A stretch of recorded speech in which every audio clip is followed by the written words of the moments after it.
Hello and welcome to this episode of the University of Strathclyde's Inspiring Conversation series.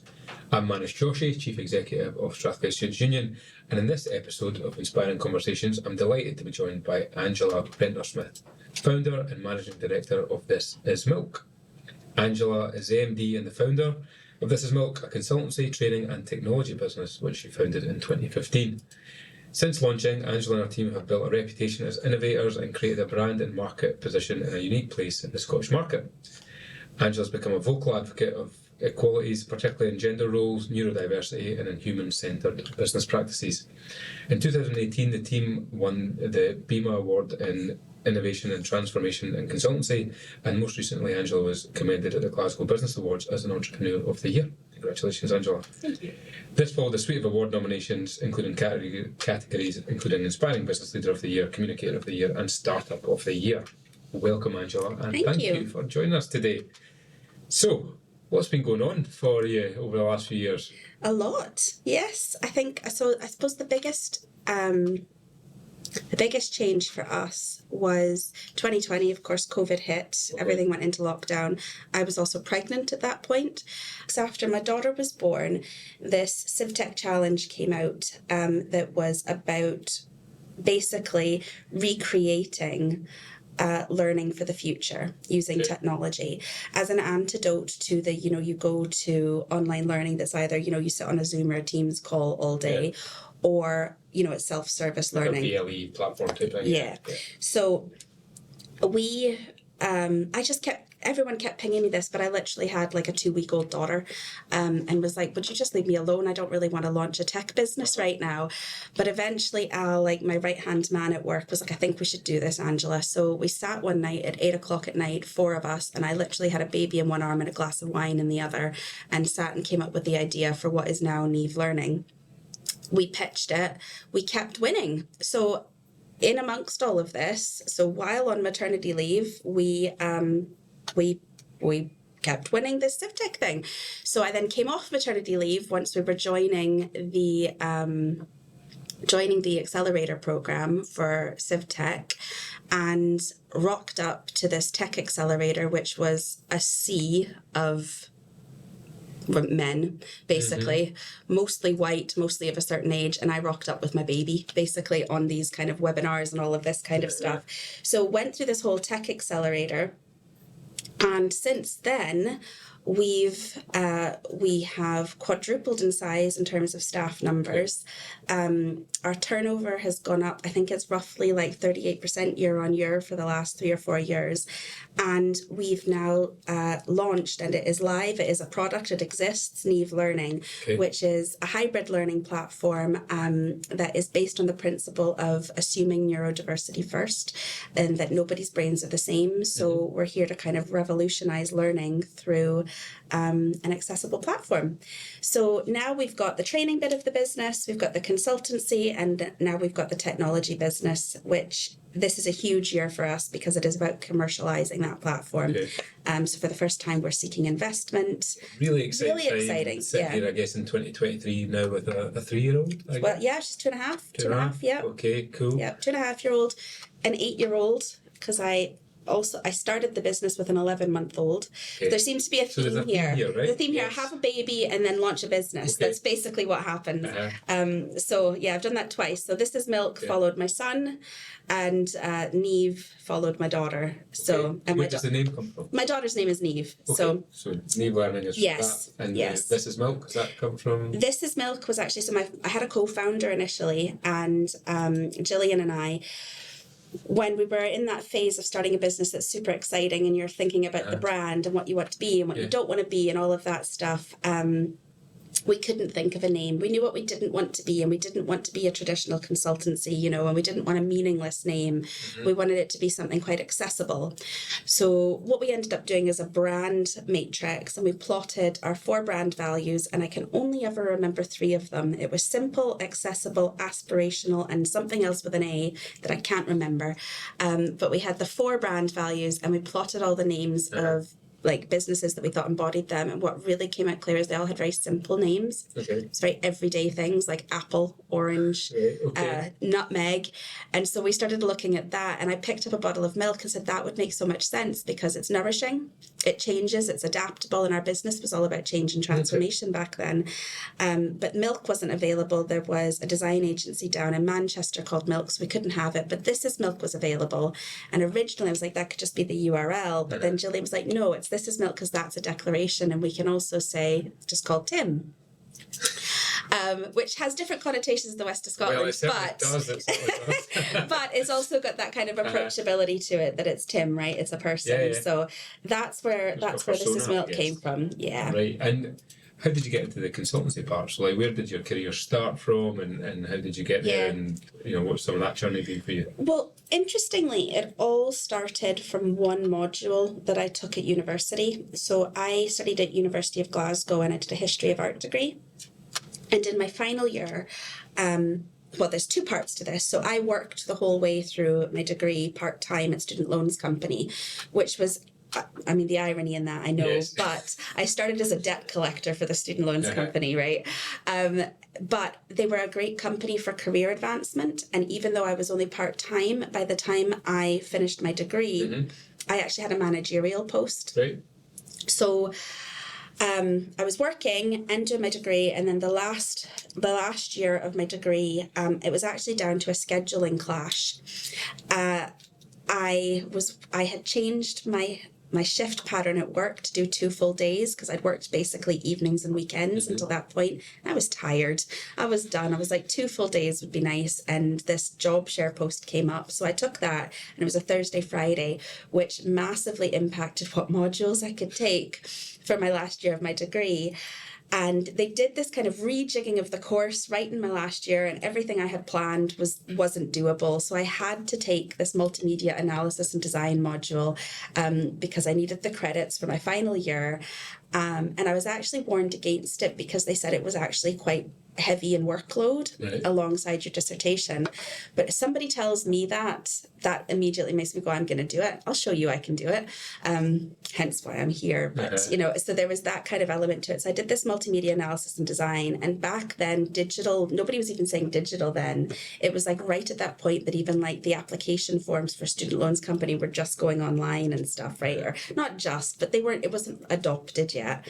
So I did this one module, and I graduated. I got a first-class degree, and my options were either stay in academia or I had a job. I had a managerial position, and a full-time job came up in the department I was working in at that level. And really, I just went, you know what, I can always go back to academia. There's always there. I'd just like to earn some money right now and get my own front door. I'd like to buy a house, and having some money was a real appeal. So I applied for the job, I got it. 7 months into that job, a role for an e-business analyst, which that job doesn't even exist anymore, came up. I applied, and because I had this one module in multimedia analysis and design plus the work experience, I got the job, which completely set my career down this trajectory. So because it was all newfangled then, I got to get involved in everything, which was brilliant. So I saw things really from end to end in terms of digital transformation, and really turning a program of work into being quite human-centered. So I was kind of on the front line of that. But I got the opportunity to take voluntary redundancy I think that was 2007, round about then. And then I went into some contracting and consulting roles. So I worked on programs like carbon capture and storage competition for Scottish Power, then went on to, I think it was Tesco Bank after that, and it was their current account program. So launching their current accounts in the first place. A few other roles in that, and finally the last contract I took was in Barclays, and that was about basically burning down their stockbroking business and rebuilding it. These really big things, but what I came out with all of it is I could see 2 things. One was that these businesses were not human-centered. It was very much hierarchy-based, and there was a point that my face was not going to fit. Right, I'd kind of reached that point that it was like, this is as far as it goes. But it was massively frustrating because when you're digital, you have to be human-centered with your design. You absolutely have to be. And businesses weren't then. It was still very much process, hierarchy, all of this stuff. And I could see that there was a real shift coming. And then the second part of this is I could also see that there was a big digital skills gap coming. And there was a lot of focus on the technology skills, but not in terms of the analysis, the strategic thinking, the how you have to think and operate differently for a digital world. So it was with those two kind of problems and leaving my last contract with a kind of, I'm done with working in these organizations, I would need to do something better. So went on to maternity leave with the business was already started. And when I was coming off maternity leave, was like, I have to do this. Like, it's there. The brand was there. The business plan was written. But I approached Gillian at that point, and she'd left her husband and I'd got pregnant. So the whole thing was on ice. And she was like, I can't do it. It's not the right time for me, but you go on ahead. So that's kind of the path as to where I got here. But it was working on like big change transformation programs, really. No, and you made the comment there about you knew your face didn't fit. That's really interesting. Comment. What was it about that? Because I think there'll be lots of people that might be listening to this who may also experience that, but maybe not quite know what's going on. Yeah, and I don't think I knew what was going on until I had time to reflect on it. If I'm honest, I won't name names of the company, but I remember standing up at one point, and it was a town hall, and all the directors got up and said, key initiative for this year is that we want to get more women into leadership, but we don't know what the problem is. We can guess, but we need you to tell us. As they're all standing there, all white men, except for one woman who wasn't there. We knew there was a female director, but she wasn't there. So it was all these men, and they'd all come from similar schools. They all had similar backgrounds. It was like an echo chamber, right? And I'm standing looking at this and going, are you kidding me? But the types of things that were happening to me was stuff like, I've always been super passionate, and I've always been like, I've genuinely wanted to do the right thing, so I'll say what the right thing is. And I was getting things said to me like, Angela doesn't get on with people. And I was like, what are you talking about? Those people that you're saying I don't get on with, I was out for gin with them last night. We're pals. I'm just telling you that there's a problem here that we need to deal with. And this was coming from the same man who'd walked into a meeting room, shouted at everybody, and left. I wasn't doing that, but yet I was being told that I didn't get on with people. And it was things like I was being pulled off bits of programs that I was absolutely the right person to be doing because there'd been kind of like political strategies to remove me from stuff, and it was all very bizarre. And this was while I was pregnant, right? So this was actually happening at a point that I was like, what is going on here? I was also a contractor, so there was an element of that was like, ugh, I just can't. And to be honest, it got to the end of it, I was like, smile and bill, and finish up here. So it was just things like that. And when I look back at it, even at Student Loans Company, which had many great things about it as an organisation, like it was really good for career progression internally. They supported part-time working, but they also at that point, and I think it's moved on from this now, they did have a culture of argument. Everything was quite argument-based. And again, I didn't realise till I was out of it how much of that was there, but there was also a level that there were no women past. There was a lot of middle management that were women, and then you got to a certain level and there were no women. And I kept seeing that, right? So there was kind of this element of, firstly, you're too passionate, Angela, you're fighting with people and all of this stuff. And I'm going, I'm not, I'm just trying to do the right thing here, right? And I used to get things said to me like, Angela, you're making me look bad. And I was like, no, you're making yourself look bad. Right? You're making yourself look bad. I'm just doing my job. If I'm doing my job better than you, then okay, I'll do a less good job. So there was lots of stuff like that happened. And I was always on this precipice between creativity and business. And it was like, I was like the most creative person in the business bit, but the most business-like in the creative bits. And I often had to do the kind of intersection between the creative agencies and the business, because I could kind of walk both of those, but it also felt like I never quite fit in. I wasn't cool enough for the cool kids, and I was too wacky for the serious ones type thing. So yeah, it was all of that. So I just went, I'll start my own business and I will do it better. And there we have it. And you have been.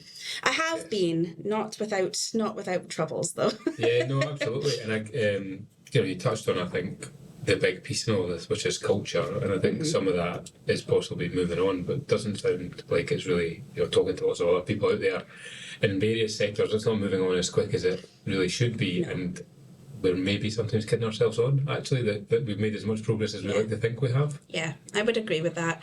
There has been lots of progress, and I think actually a lot of that has been to do with the younger workforce coming in, and their expectations have changed, and they're forcing change in organisations. But, frustratingly, it's kind of this thing where even when you get more diverse boards, for example, sometimes they're even worse, because it's like they feel like something's being taken away from them. So they've got to really protect what they've got, because it's like I'm the only woman on the board, and so I can't let anybody else come and take my spot, right? So you can see the business culture is pervasive, right? It is really, really pervasive, and I can't say that I've got it entirely right in my own business, because it's constant work, right? And you're constantly learning and you're constantly course correcting, but yeah, we're not quite there yet. And how do you find that in terms of attracting talent and diversity of talent? And I guess when I talk about diversity, I don't just mean gender or ethnicity, but diversity of thought, things like class, which I think is one of the biggest things we don't talk about enough in society. Totally and actually agree. That, I think, is a massive issue, especially, well, not just especially in Scotland, but just globally, but certainly it feels like it's a big British issue. It really is. And I've had really in-depth conversations about this with one of my old staff members, he was a black man from the Caribbean, and he would even say things like, we talk about race, but actually what we're forgetting about is poor is poor. If you are poor, there's no privilege in being poor. There isn't. So we actually just need to recognise that that privilege piece, it's complicated, right? Yeah. And it's not just as easy as saying you're white, therefore you're privileged. Because if you're poor and white, you're poor and white. A poor white man is not privileged right now. We have to address that. So the class thing's interesting, and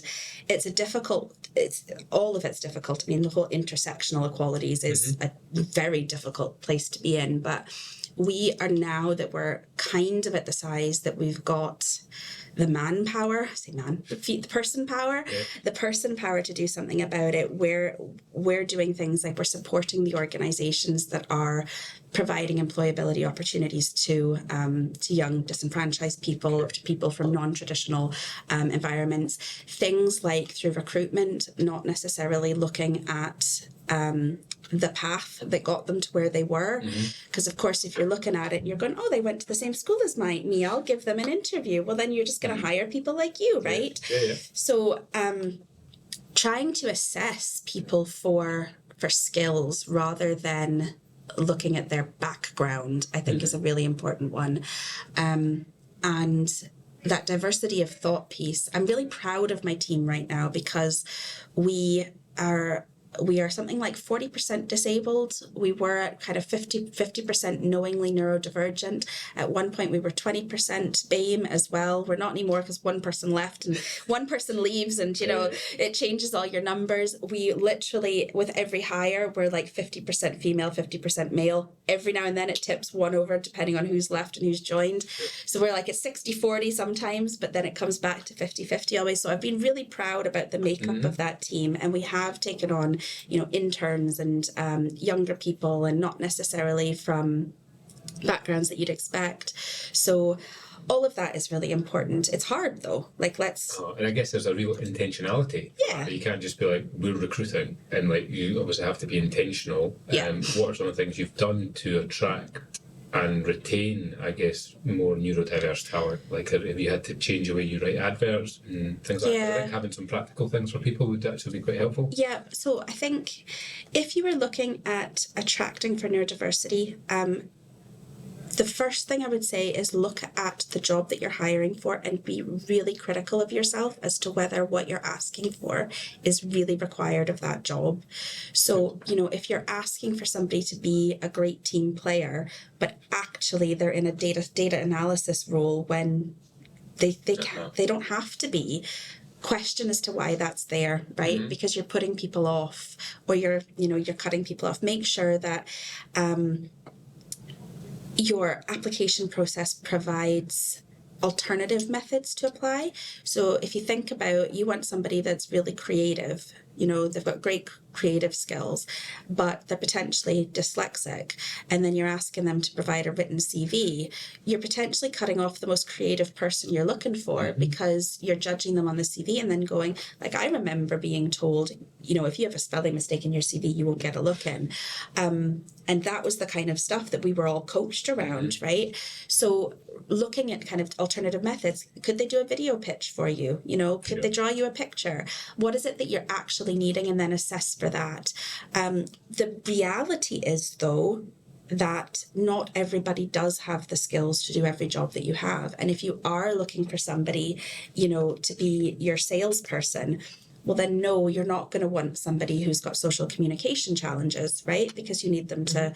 So sometimes it's fine to say you're not being hired for this position because you can't do X, Y, Z. That's still, you need somebody that can fulfill that job. But if you've got jobs that don't require that, then don't be recruiting for it. And you see often interviews as well.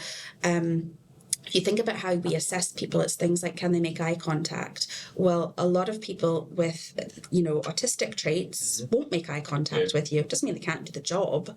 And how many times have we hired somebody through an interview process because they've been amazing at interview, and we've got them at the job and they were terrible. So I think the whole thing needs kind of redone. And in terms of that intentionality, we talk a lot about this, and we talk a lot about it from a first-hand experience. So we go out with a lot of content. So it's not even necessarily that our recruitment campaigns are all around neurodiversity. It's just we're talking about it. Yeah. And having a flexible working practice, like that's better for everybody. You're making it okay for parents, you're making it okay for people who struggle with the routine, and just being very, very clear on what your expectations are. But having that kind of presenteeism thing, I don't think that's good for any business, to be honest, but we'll, Coming back, obviously, to your own journey as a neurodiverse entrepreneur, and I guess we're not really talking much about your own kind of journey with that in terms of both how that's impacted you, but also the support that you've had, or if you've had support, I guess. So it's a funny one because, right, so I have a diagnosis of dyspraxia, and that didn't come about until I was actually doing a master's degree at the Glasgow School of Art. Okay. And obviously I was born that way and struggled all through school with it. I say struggle, and I did struggle, but not in the academic way that you'd expect. Where I struggled was on social skills, sports. I was a really sensitive child, and I now know that that's really common with dyspraxia, is that you're just like, everything's kind of overwhelming, and it's got so much overlap with autism and ADHD. I actually don't know where one stops and the other begins. But I only know that now because I've been on a kind of process of self-discovery and discovering for everybody else. So I was always dyspraxic, but I'd never even heard about it till I was 27 years old. And I was at the Glasgow School of Art doing a master's degree, and speaking to somebody at work, she was talking about her, I think it was her brother was dyslexic and she was dyspraxic. And I was like, I've never even heard what this is. So I Googled it and I read the Wikipedia article and I was like, that's me. Like, that is literally just described me. But it was really focused on the gross motor and the fine motor coordination skills, because those are the defining things with dyspraxia, right? So I I went to the student support services at the Glasgow School of Art, who they have a great setup. And I mean, that's one thing I would say is I think if you're going to be identified or diagnosed with any of this stuff, do it while you're at college or university, because that is the place. Services are there the for support you. services People, are there. Yeah, I would totally agree with that. Because they're not there in the workplace, No, and they're not there in the school system either. No, then it's really hard to get a referral in the school system. Like, I've got family members and stuff, and you're waiting months, if not possibly even years sometimes, to get diagnosis for some of these things. Yeah. Well, the problem I'm having with my son right now, I've even paid for him privately to get an ADHD diagnosis. The psychologist of 25 years experience said, I am so sorry, Angela. I can see this child has ADHD and I cannot diagnose him because I don't have evidence from the school. And the school to this day are like, he doesn't have ADHD. And I'm like, this is wrong. The whole diagnostic process is wrong, because Grayson has got very high abilities to mask in a school setting. But what they don't see is what that does to him on the other side, right? No, of having absolutely. to mask all day. So I think if you've managed to get yourself into college or university and you have any suspicion, that is the time to actually look for the support. And I think we're support. seeing more and more of it. Like, we obviously work a lot with students here. I think we're seeing it across the student body, but it's coupled with a mental health crisis. It's coupled with the external pressures that society is placing on people. It's coupled with the omnicrisis of a climate emergency. All of the above. It's really blooming tough. Totally. Right now for young people. I think the young people here at university, I've got children as well, so you kind of look at them and their challenges and their friends' challenges and everything else that's going on. And we certainly need to create better workplaces, better schooling systems that support that neurodiversity. And I think we're so late to that conversation. I think the evidence is there, the research is there, the practitioners are there actually, but we've not joined it all up. We haven't joined it all up, and there's been some things that have been like, there's like little beacons of hope out there, right? Like my son's school, for example, part of the reason they didn't have challenges with him is because for the first 3 years it was play-based. Right. So he was fine. He was in a play-based environment. But now suddenly, granted 2 years of that were in COVID, so he missed, 2 formative years of education there. But it's when things have kind of ramped up now, and his response to, I can't quite cope with this is quite stressful for me, is to shut down. Yeah. And so when they're telling me Grayson is so still and so quiet, I'm like, he's stressed. If that is my son, that he's not okay. What you're telling me is he's absolutely fine. That is not him, absolutely fine. But the fact that we do have play-based schooling for the first 3 years of life, that makes sense. Yeah. I mean, kids at 6 and 7 learn through play. So there's little things like that I'm great. But then what's not joined up, exactly as you said, is that the diagnostic process for ADHD is based on 1980s classrooms where a kid with ADHD could not have sat in a desk all day, right? So you're like, right, okay, so over here that's not working. And to have a psychologist of 25 years be unable to diagnose even when she knows the kid has ADHD, that's wrong. It's wrong. It's wrong. No, totally wrong. I completely agree with you. Some of the research out there obviously points to the fact that there's a higher incidence of neurodiversity in entrepreneurs compared to the general population, which, I guess it suggests neurodiverse individuals are more likely to pursue entrepreneurship, but I also think it possibly speaks to what you're talking about, is the fact that the traditional system doesn't fit, so you're forced in some ways to go and do something different. Yeah. But do you think there is an element of neurodiversity supporting more of that entrepreneurial mindset? Yes. So I think it's both of those things, right? So if I even talk about my own journey, I pursued this because I struggled. And I now know that some of that there's a thing with neurodivergence that is just like, you have to speak the truth, right? I cannot tell a lie. There's and that is so common amongst neurodiversity or neurodivergence that and that ruffles people's feathers. I could not understand hierarchy in organization. I still can't. If you tell me I am the CEO of this, I go, okay, hi. I can't do it. Hence part of the reasons that was okay, my face doesn't fit anymore. You don't get on with these people. I'm confused. There's politics going on here that don't make sense to me.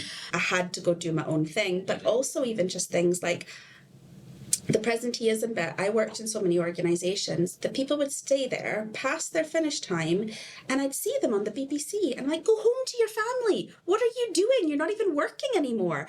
And I'd get up at 5 because I'm like, my brain's done. I'm done. And I've done more work than everybody else here today. So if you want to pull me up for leaving at 5, I'll be like, well, what didn't I do? But I can't do that working till all hours because I'm tired, right? Because I've worked so flipping hard when I am working, and you can't fault my work ethic. So there was that. There was also, I couldn't handle the boredom. Oh my God, the boredom. Like, not being able to progress things, not being able to just like do lots of different stuff all the time. I couldn't cope. So there was definitely elements of it that I had to forge my own path. But I think the neurodivergent, like, I now know, like, looking at it, diagnoses aside, I came from a family just like with every kind of neurodiversity you could imagine. And like, I kind of look at it now and I'm like, okay, that person was autistic, that one was ADHD. Like, I can see it now that I kind of come with that lens. But I grew up in a very unstable environment. So by the time, so I ran away from home at 15 and I left the country. I left Canada and I moved to England. And then, the long story, I got up to Glasgow for university. But there's that essential kind of risk tolerance that ADHD particularly, it's like you have to take the risks, you know? And so if you're sitting there, like, my kind of approach to risk is kind of, well, what's the worst that can happen? I have to get a job. All right, well, then we'll do this, you know? And so that kind of ability to handle risk, I think, is a really key one that you don't see in the general population. Which is going to then make you take bolder steps, which is where most entrepreneurs succeed or fail. Exactly. But even if they fail, you're going to come back again, right? Your bounce back ability is probably much better than it's many. The resilience, The resilience piece. No, I think so. And it's interesting. I'm meeting lots of people, and actually people in my own family, people I know well, who are getting diagnoses in their 30s and 40s now for ADHD and autism and dyspraxia, dyslexia. And it just, I guess in some ways, doesn't solve the problem, does it? It just helps you manage it.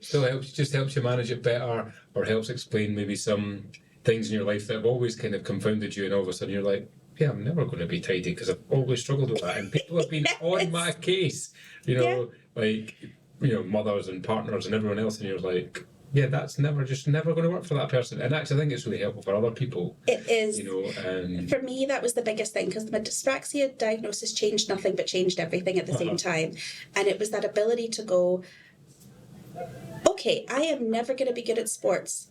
I'm just going to let myself, right? I'm just going to own it, right? And not kill myself about the fact that I was really bad at sports. And the other thing is, like, I've got a cleaner, and I've had a cleaner from, like, a long time before I had kids or anything else, because I find housework really, really hard. But I'm also a perfectionist, so I'm like, I want the house to be really tidy and clean, and I can't do it. So I got a cleaner, and then the dyspraxia diagnosis came out, and I was like, so instead of having all these kind of like comments from like my mother-in-law and stuff about what do you need a cleaner for, I now go, this is why I need a cleaner, because actually that is harder for me than it should be. And you know what? I'm so busy changing the world. Why should I clean my house too? Well, there's an opportunity cost as well, isn't there? And then you've got 2 young children and a partner and lots of other things, and actually it means you can do other stuff. Exactly. So, you know, and it's, you know, I think, So do you think there has been a change then in the way how we as society, how other entrepreneurs think about neurodiversity and the benefits, I guess? Because I guess it's not, I think historically, let's go back to Victorian or even like my education and yours possibly in the 80s and 90s, wasn't really talked about in a positive manner. No, it wasn't. But you think that's changing? It's changing, but I think it's a little bit like what we were talking about, equalities in general. And culture in general, it's changing, but probably not to the levels that it needs to. And I think it probably takes 3 generations for real change to kind of bed in. And, you know, there's psychology behind that and epigenetics and all kinds of reasons that it takes 3 generations. But we are now talking about these things with a more positive light. However, I think there's a real danger when we start talking about things like, you know, these being your superpowers, because it it's as if then we've gone, oh, well, you're a superhero. Yeah, but I'm a superhero with a limp. So are you still going to give me a crutch? You know, like and it's a really difficult one. And how I've started talking about it now, because I've started to become a little bit of a poster girl for this stuff, is that I just like to think of myself as exceptional, right? And whether that's exceptionally good or exceptionally bad, there's both ends of those spectrums, right? I've got an IQ of 174, a first-class degree. I also took 9 times to pass my driving test. So I am exceptional, right? And we are starting to talk about the strengths of it. And when I got my diagnosis, I didn't know that there were strengths. I honestly did not know that there were strengths of dyspraxia. It was only, I would say, a year and a half ago, I actually knew that there was anything that was about my brain that was positive, that was about this. I now know, but yeah, that's been a journey. I think so much of this is about language as well and how we frame things. We even talked about perfectionism earlier on, and I'm married to a perfectionist. And I keep hiring them and they drive me nuts. Well, I shared a book with her this week, and the whole book is about using it as a strength and actually understanding more, because I think so often it's used as an excuse or as a weakness. It's a bad thing that you're a perfectionist, and actually it's just about leaning into that. And it's the same with, I think, neurodiversity. It's about leaning into that and going, well, if you want to build high performing teams, you need to build diverse teams, and that's I'm sure you've got elements of neurodiversity in there, as well as diversity of thought and experience, but it's also about supporting those people. I think it's about how can we put things around them, and I think so much of that is about education and informing people and hearing stories like yours actually today, which hopefully other people will listen to and maybe go and do some research or empathise with, and so I think it's been really great just to kind of hear a bit more about your journey, which hopefully is good for other people. What's next for you, Angela? So this year is a big one for us. We are commercialising Neve, which is the learning platform, raising investment. No more babies. There's no babies. We're done with that. Sure, because they seem like they're good for the next business idea. No, I'm done. No? Right, completely done. Good. I think you know when you know. You know when you know. No more kids. I've got a cat, a dog, and 2 kids, and a business. That is enough. That's a lot. Oh, that's a lot. Yes, a cleaner is necessary. So, no more babies. But the business. This is a big year for us. My plan really is to continue building the platform side of the business, keeping the consultancy going, because why would I turn off good revenue, and we've got a good reputation? It wouldn't make sense to do it. We're looking for about £500,000 worth of investment right now, so that's my big next hurdle. If anyone's listening, investors, that's what we're looking for, and early adopters onto the platform. Sounds brilliant. Well, I've thoroughly enjoyed our conversation. Thank you so much for coming in today and taking the time to speak to us. And that's it for this episode of Inspiring Conversations.